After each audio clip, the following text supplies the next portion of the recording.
הוא מרוויח לי יותר.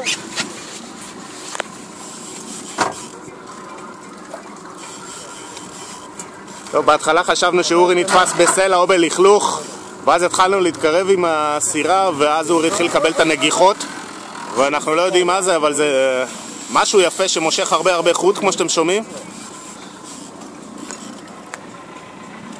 אני כרגיל תמיד דוחפים אותי בתקן צלם.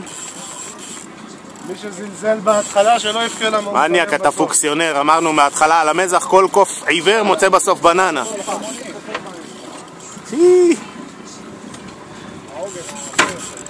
אורי, אתה רוצה שנקפוץ למים יוציא את הדג? אם אתה קופץ למים אני נותן לך להוציא את הדג.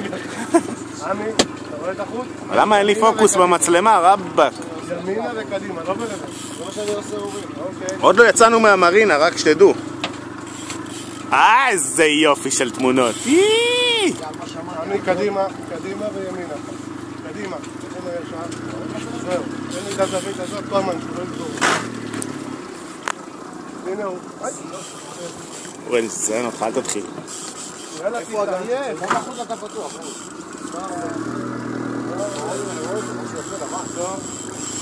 עצור. הנה הוא, חתיכה יפה. אתם יודעים מי ישתמש בגן? לא, אף פעם לא ישתמש. אני גם עם הרשת. עצור, אל תרים אותו. אפס סיבובים, חכה.